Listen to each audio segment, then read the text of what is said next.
नाव शंतनू गिरीश अकुल. मी पुण्याला राहायला आहे देहूगाव मध्ये. गाव कुठलं तुझं? देहू. बर. राहायला पुण्यामध्ये.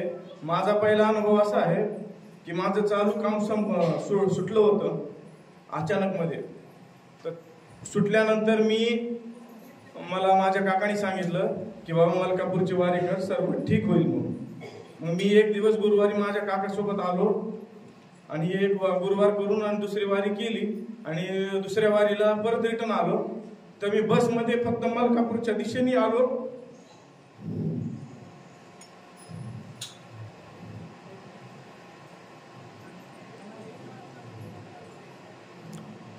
बोल ना.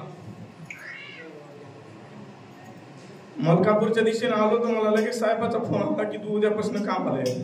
हा माझा पहिला अनुभव. मला सांगताना फक्त आनंद अश्रू येतात म्हणून मी बोलू शकत नाही. बर, पुढं एवढंच भैया सांगतोय. मलकापूरचा चमत्कार एवढा आहे की त्याला कुठल्याही कामामध्ये यश येत नव्हतं. नुसता मलकापूरला निघाला, रस्त्याने निघाला मलकापूरला, नुसती मलकापूरची वाट धरली तरी पण लगेच त्याला माती पाहून फोड येतोय साहेबांचा की तू उद्यापासून कामाला आहे. याच्यापेक्षा काय करत नाही. आता देहू म्हणजे जगद्गुरु तुकोबारायांची नगरी आहे, बरोबर आहे? जगद्गुरु तुकोबारायांची नगरी आहे. त्या नगरीमध्ये ते राहतात. खूप पवित्र स्थान आहे, खूप महान तपस्वी भूमी आहे. परंतु हा अधिकार फक्त सुभाष महाराजांना आहे. कोणता? की या नगरीमध्ये आल्यानंतर त्यांच्या इकडे जरी निघाले तरी त्यांच्या मनातली इच्छा पूर्ण झाली. हा फक्त मलकापूरचा महिमा आहे. मी पिंपरी चिंचवडचे आमदार शंकरभाऊ जगताप यांच्या गाडीवरती ड्रायव्हर होतो.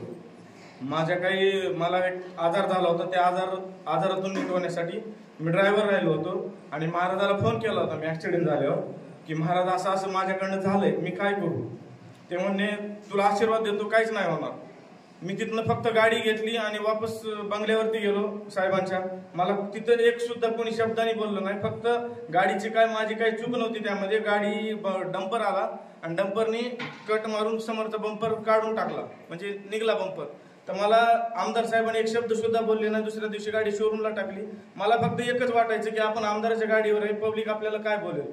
फक्त महाराजांना मी फोन केला होता, राजनगावला झाला होता माझा, आठवतंय मला. मी बोललो होतो महाराजाला. महाराज म्हणले तू टेन्शन काहीच घेऊ नको, मी तुला आशीर्वाद देतो.